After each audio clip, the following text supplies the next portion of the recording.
Quisiera comenzar, hoy ya se ha leído este texto, este relato de sanidad de dos ciegos. En el caso de Marcos habla de Bartimeo. Es un relato que se encuentra en los tres evangelios sinópticos. Se llaman sinópticos porque viene de sinopsis, que aparte de significar resumen, quiere decir cuando varios textos se pueden colocar físicamente en paralelo y poner juntas textos o situaciones o episodios, como es el caso de hoy, ¿verdad? Entonces, yo he escrito un pequeño relato, ya sabéis, algunos que me gusta escribir, que nos puede un poco hacer entender esta situación un poco más. Y dice así: sentado junto al camino que no veía, al ciego le salieron raíces secas que lo anclaban en el polvo. El sol extendía sus llamas hasta quemar su piel y él trataba de abrazarlo con sus ojos sin vida para sentir la tonalidad de sus rayos que lo derretían en la tierra herida. Al declinar el día, el crepúsculo, que nunca sus ojos contemplaron, cubría con un velo de grana el pueblo, anunciando con el frío en sus mejillas que era tiempo de volver. Giraba entonces la cabeza tratando de buscar a Timeo, su padre, que le conduciría de vuelta a su Jergón. Regresaba al pueblo sin hablar, llevando la oscuridad a sus espaldas y la noche en su morral. Al amanecer, los primeros rayos del sol furtivos se colaban por su ventana, haciendo huir las tinieblas, sin conseguir entrar en la cueva de su eterna oscuridad. De nuevo, junto al camino, una limosna por piedad, imploraba Bartimeo, extendiendo su mano abierta cuando oía los pasos de algún caminante o el rodar de una carreta. Se había hecho invisible a los demás. Algunos se apartaban para no contaminarse de su desgracia. Mucho mal habrá hecho este hombre para ser castigado de esta suerte, oía a muchos comentar. Y así, las raíces secas se entrelazaban y crecían a sus pies, hundiéndolo en lo profundo de la hollada tierra. Se acostumbró a ser desecho que caía en la gehenna de su pueblo, y esa raíz también creció en su mente, devorando su autoestima, reduciéndolo, aplastándolo hasta llegar a confundirse con el polvo que pisaba. Un día oyó a una gran multitud que se acercaba. Voy a dejarlo aquí y luego más adelante sigo. Este texto nos habla de un ciego, vamos a decir un ciego Bartimeo, aunque sabemos que eran dos, porque esto no contradice los evangelios, simplemente da dos visiones, dos puntos de vista. Y nos dice en el texto, yo me voy a centrar más en el texto de Marcos.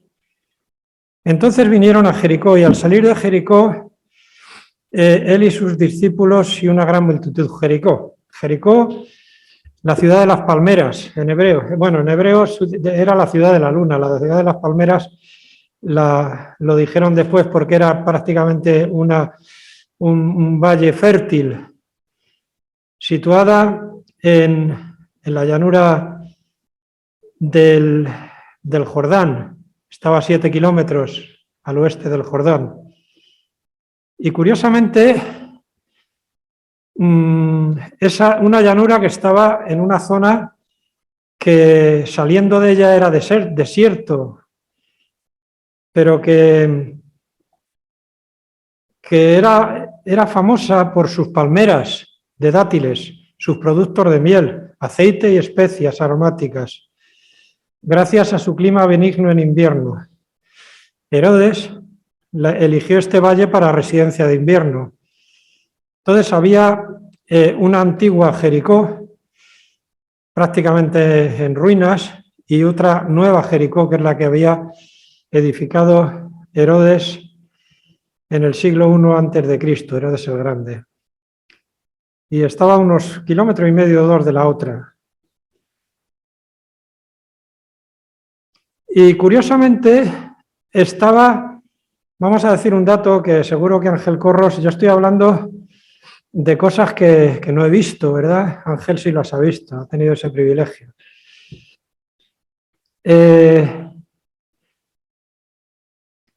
Estaba situada a unos 24 kilómetros de Jerusalén.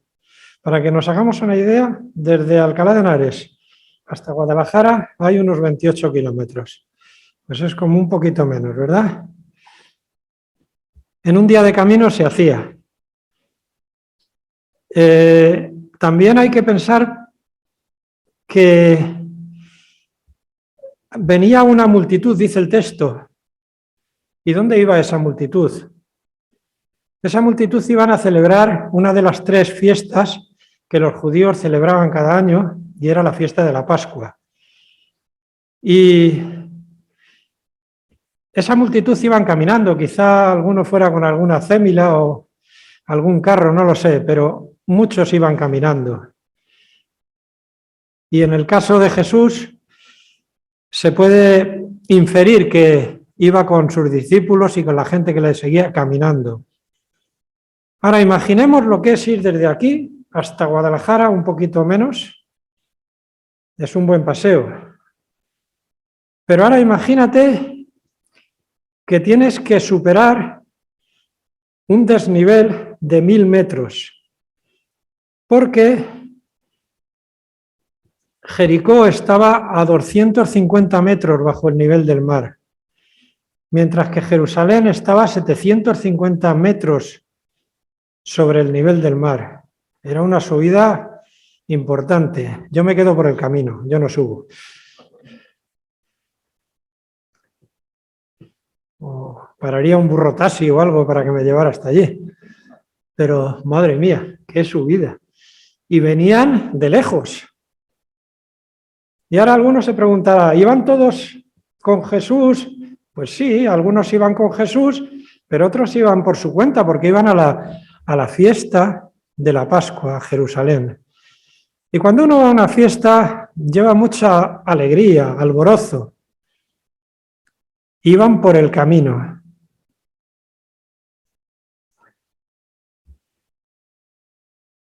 En el siglo X, la legión romana utilizó ese camino de Jericó a Jerusalén cuando marcharon a sitiar a Jerusalén en el año 69 después de Cristo, dice Josefo, que quedaría después destruida, ¿verdad? La destrucción de Jerusalén. Pero volvamos al relato. Iban por el camino, de fiesta, con alegría. Sabía que allí se encontrarían quizá con amigos, con familiares que hacía tiempo que no veían. Era una fiesta. Iban caminando. Sin embargo, hemos visto un poquito atrás que Jesús, en Mateo 20, 17, anunció por tercera vez su muerte. Mientras subía Jesús a Jerusalén, tomó a sus discípulos aparte y les dijo, Mateo 20, 17, vamos a...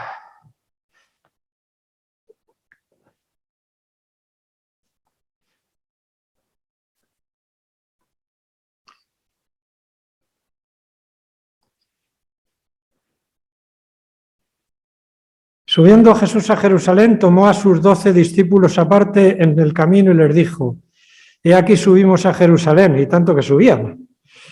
El Hijo del Hombre será entregado a los principales sacerdotes y a los escribas y le condenarán a muerte, y le entregarán a los gentiles para que le escarnezcan, le azoten, le crucifiquen, mas al tercer día resucitará. Mientras todos iban de fiesta, Jesús les cuenta esto a sus discípulos, Porque dice, subiendo Jesús a Jerusalén, iban también por el camino. Todavía no habían llegado, en este caso, a Jericó. O quizá, bueno, no dice dónde estaban, pero evidentemente si es anterior, pues no habían llegado. Jesús, en su mente, mientras otros cantaban, tenía ese cumplimiento que tenía que realizar de la misión que le había encomendado el Padre, que nos iba a dar vida a nosotros. Es tremendo, mientras hay gente que está de fiesta, ¿verdad? Jesús estaba caminando hacia el lugar donde iban a azotarle, a escarnecerle, a crucificarle, y todo para darnos vida. Qué precioso ese acto de amor tan grande. ¿Cómo nos ama Jesús? ¿Cómo nos puede amar tanto el Señor para hacer eso? Sus discípulos no lo entendían, evidentemente. Y volvemos al relato de Marcos.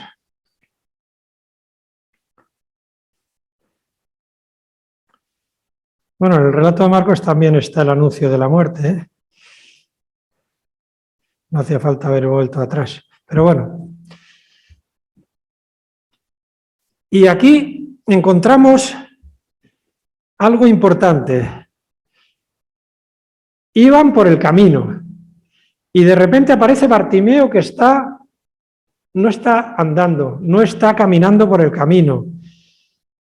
Como he leído en ese relato, tratando de ponerme un poco en su pellejo, en sus zapatos, como dicen los ingleses, Bartimeo no está caminando, Bartimeo no va a Jerusalén, Bartimeo no va de fiesta, Bartimeo ve a la gente pasar, riendo, alabando, cantando himnos, cantando canciones, jugando, y los ve pasar y los ve alejarse, y otros que vienen y otros que se van, pero él siempre está ahí, al lado del camino, sufriendo. Era un excluido.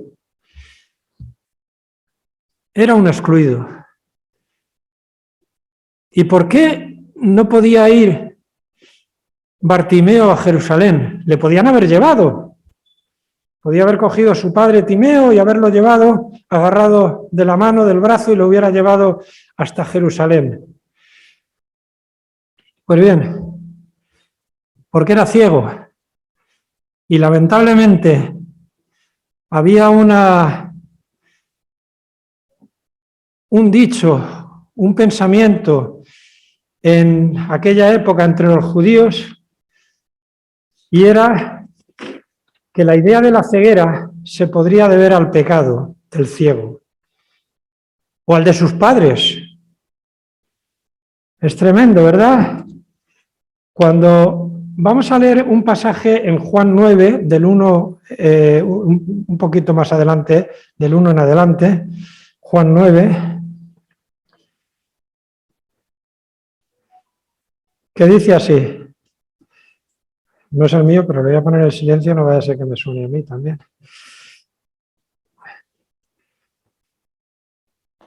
Dice en Juan 9 del 1, empezando por el 1, y al pasar Jesús vio a un hombre ciego de nacimiento. No es el mismo suceso, ¿eh?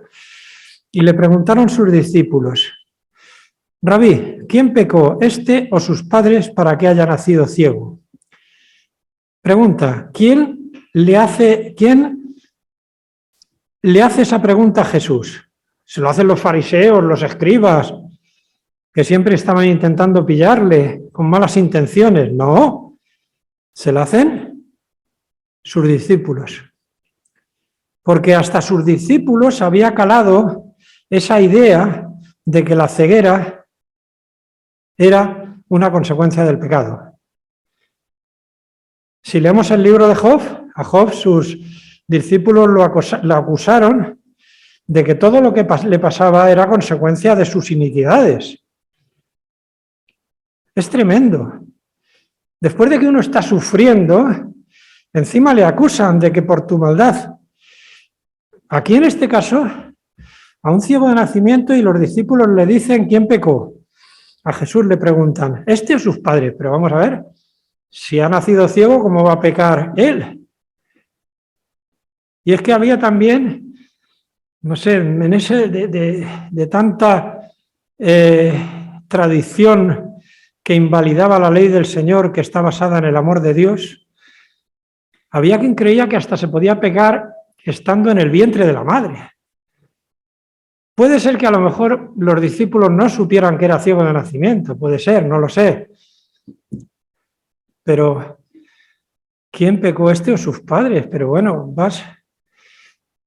Es decir, el castigo de Dios.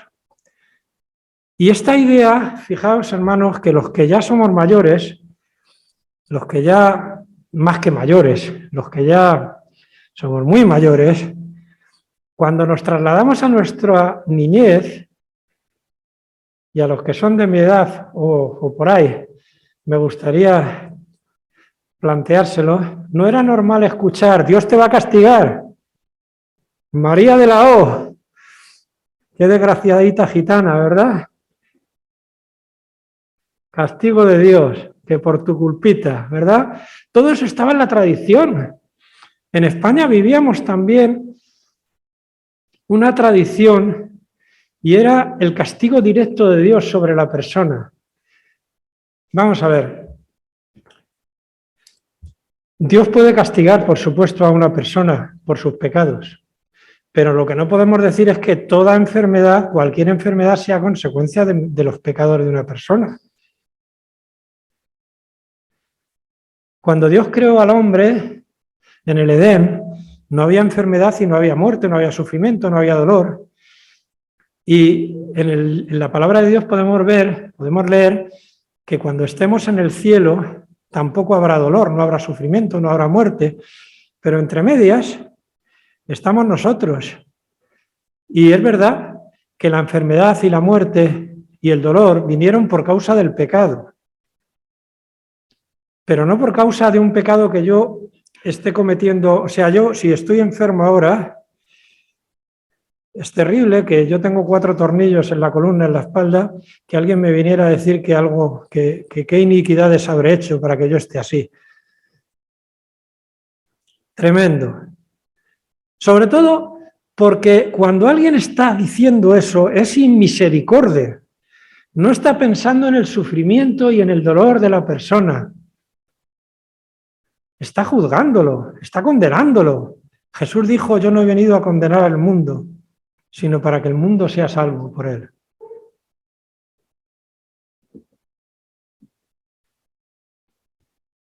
Y curiosamente, sigo en la lectura de Juan, dice Jesús,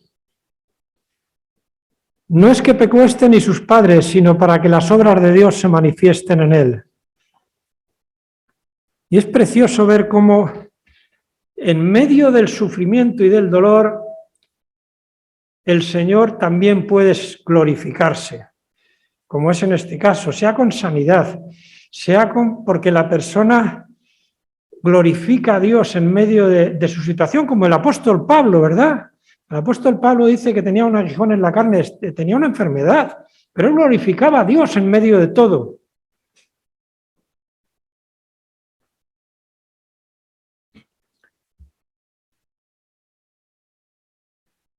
La enfermedad, volvemos otra vez a Marcos,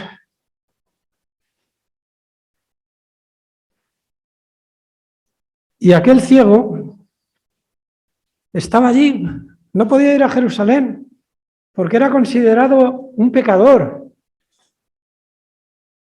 porque los judíos creían en un dicho. Vamos a ver, cuando David fue proclamado rey en Hebrón, después fue a conquistar Jerusalén. Y los jebuseos, que eran los que habitaban allí, haciendo algo horrible, le dijeron, segundo de Samuel 5:8.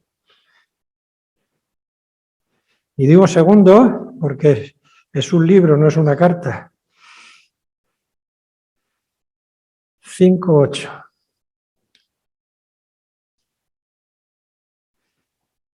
Entonces marchó el rey con sus hombres a Jerusalén, contra los jebuseos que moraban en aquella tierra, los cuales hablaron a David diciendo: ¿tú no entrarás acá? Pues aún los ciegos y los cojos te echarán, queriendo decir: David no puede entrar acá. Pero David tomó la fortaleza de Sión, la cual es la ciudad de David, y David dijo aquel día: todo el que hiera a los jebuseos, suba por el canal y hiera a los cojos y ciegos aborrecidos del alma de David. Por esto se dijo: ciego ni cojo no entrarán en la casa. ¡Qué terrible! David hizo cosas buenas, pero también hizo cosas terribles como esta. O sea, terribles, y quizá a nosotros esto está escrito para enseñanza, que todas las personas que tienen algún cargo de liderazgo en la iglesia o cualquier persona creyente también tiene en su familia un papel de liderazgo hacia sus mujeres, hacia sus hijos, hacia su marido, hacia sus hijos. Cuidado, porque con nuestros hechos, con los dichos que salgan de nuestra boca, podemos contaminar mucho. Porque dice que por esto se dijo: ciego ni cojo no entrarán en la casa. Terrible. El ciego estaba excluido de la adoración en el templo, estaba excluido de ir a la casa de Dios por la tradición.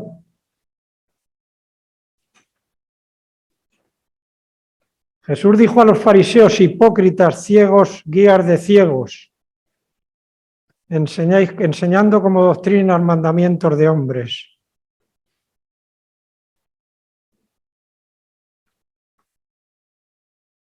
El Señor iba caminando al lado, y al lado del camino estaba Bartimeo. Y ahora voy a seguir leyendo mi relato, con permiso. A ver si me encuentro mis papelotes. Sí.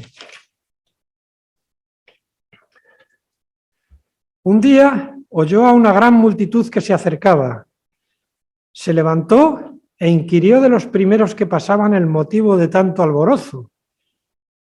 «Es Jesús, que está pasando, el sanador, el salvador de almas», le dijeron. Las raíces secas peleaban tratando de someterlo al barro, y Bartimeo se levantaba tratando de cortarlas, pero no podía. Y desde el suelo, desde lo más hondo de su ser, le salió una súplica: «Jesús, hijo de David, ten misericordia de mí». Era tal la multitud que muchos, viéndole, le pisaban, le empujaban, le decían: «Calla, pecador, ¿cómo osas levantar la voz al maestro? Sufre tu desgracia». Pero él aún clamaba con más fuerza: «Jesús, hijo de David, ten misericordia de mí». Jesús vio al hombre Bartimeo, vio sus raíces secas, vio el polvo del camino, vio el desprecio que sufría y lo llamó. Y voy a seguir otra vez con el texto. Bartimeo excluido de la sociedad. Hoy en día, quizá no podamos decir que a una persona con una enfermedad como la ceguera o como la mía, que voy con bastón normalmente, nos puedan excluir de la adoración al Señor. Pero hay otros excluidos, ¿verdad? Hay otros excluidos. Y yo creo que el Señor nos está dando también una enseñanza, un ejemplo de lo que tenemos que, del paso adelante que tenemos que dar en favor de los excluidos. Ayudarles, hacerlos sentir que son parte nuestra y que Dios los ama. Llevar el mensaje del futuro glorioso de Sión que encontramos en Isaías 35. He aquí vuestro Dios viene con retribución. Entonces los ojos de los ciegos serán abiertos. Hacerles llegar el mensaje del amor de Dios, del amor de Jesús, que iba a Jerusalén, mientras todos estaban de fiesta, Él iba a sufrir, a dar su vida, a ser crucificado por nosotros. Para que pudiéramos estar en un reino, en ese reino de los cielos, donde no hay dolor, donde no hay enfermedad, donde no hay muerte.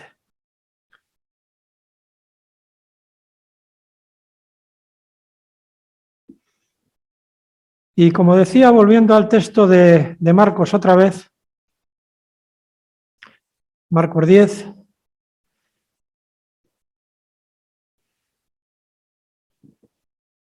a Bartimeo le intentaron acallar. Y yo me pregunto, ¿cuántas voces nos intentan acallar? O cuando predicamos a alguien el Evangelio, ¿cuántas voces intentan acallar a las personas que testificamos para que no vayan a Jesús? Para que no clamen por sanidad del alma a Jesús. Pero es impresionante la fe de Bartimeo, que a pesar de toda esa situación, él seguía clamando. Y además le llamaba con un título que era confesar que era Salvador, que era el Mesías. Jesús, hijo de David, el Mesías. Y cuando Jesús le llamó, cuando el Señor empieza a obrar, hay personas que quizá antes eran contrarias que de repente empiezan a ponerse del lado de la verdad. Y dice la palabra del Señor que entonces le llamaron diciéndole, ten confianza, levántate, te llama. Quizá los que antes le decían que se callara, ahora le dicen que el Señor te llama. Qué precioso.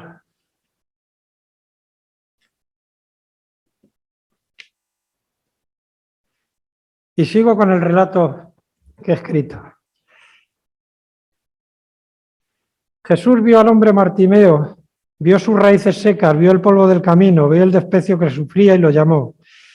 El ciego se levantó y tiró su capa con la que se cubría del ardiente sol, su única y preciada posesión.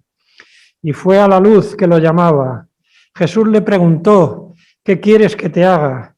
Maestro, que recobre la vista. Jesús lo amó y le dijo, tu fe te ha salvado.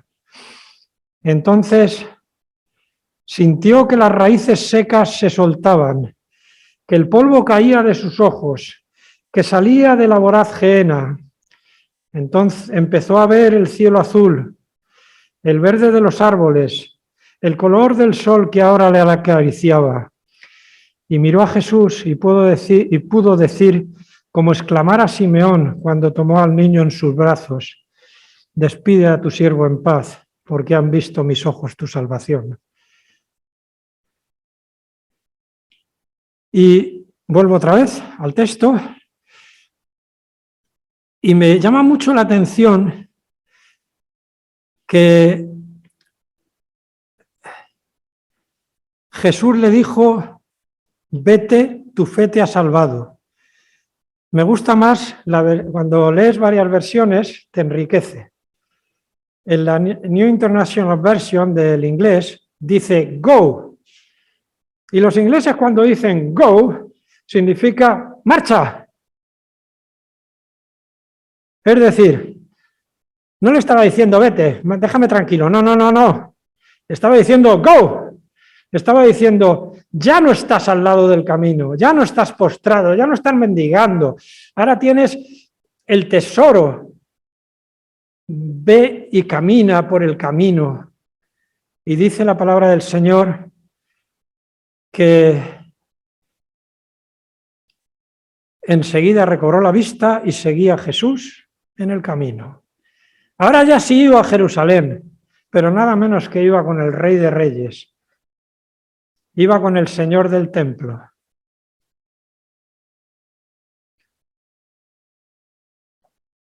Vuelvo al relato. Ya nadie le llamaba al ciego. Ahora sus vecinos glorificaban a Dios cuando lo veían. Mirad, por ahí va Bartimeo, el hijo de Timeo. Alabado sea nuestro Salvador que lo sanó. Había pasado de estar atenazado junto al camino a caminar libre con Jesús en el camino. Ahora podía ver los arreboles en el cielo, sobre el difuminado lienzo azul. Trataba de mirar al sol que se escondía, disfrutando de sus tonalidades ardientes que se fundían en su retina. Y tenía que apartar su mirada porque le cegaba el sol y se reía. Vaya, el sol me ciega si me paro a mirarlo, pero a mí me miró el sol de justicia, Jesús, y me hizo ver y ahora soy salvo.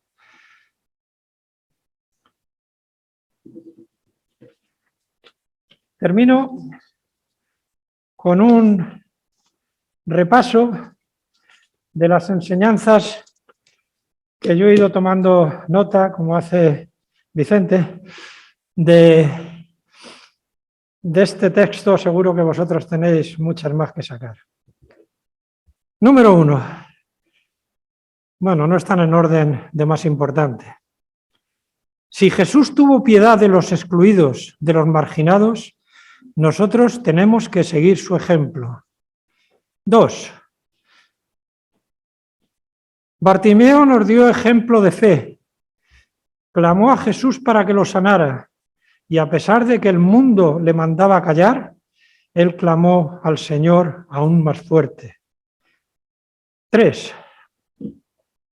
No somos llamados a estar cada día mendigado al borde del camino,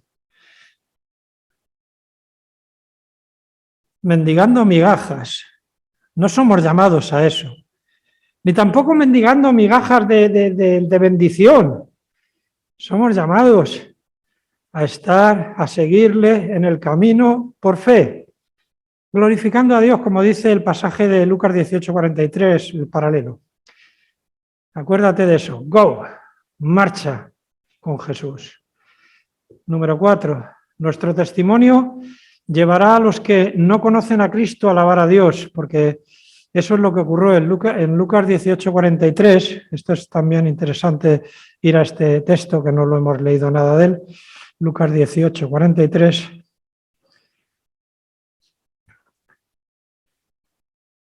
Dice, Jesús le dijo, recíbela, tu fe te ha salvado, y luego vino y le seguía, glorificando a Dios. ¿Y qué dice después? Y todo el pueblo, cuando vio aquello, dio alabanzas a Dios. Es decir, nuestro testimonio hace que otros vean la luz. 5.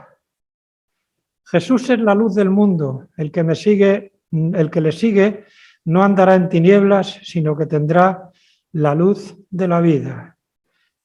Y esta enseñanza es también para, si hay alguien aquí o me está escuchando a través de internet, que todavía no ha visto la luz, que Jesús le dijo, le extiende la mano como al ciego y le dice, y te dice, ¿qué quieres que te haga? Te ofrezco la salvación, te ofrezco el perdón, te ofrezco tener la luz de la vida. Recíbela en esta hora.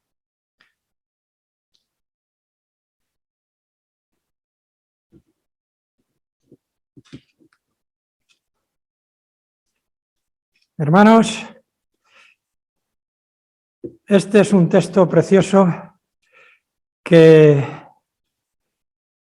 nos habla de muchas cosas, pero sobre todo que nos hace encontrarnos con Jesús. Que los bendiga. Amén.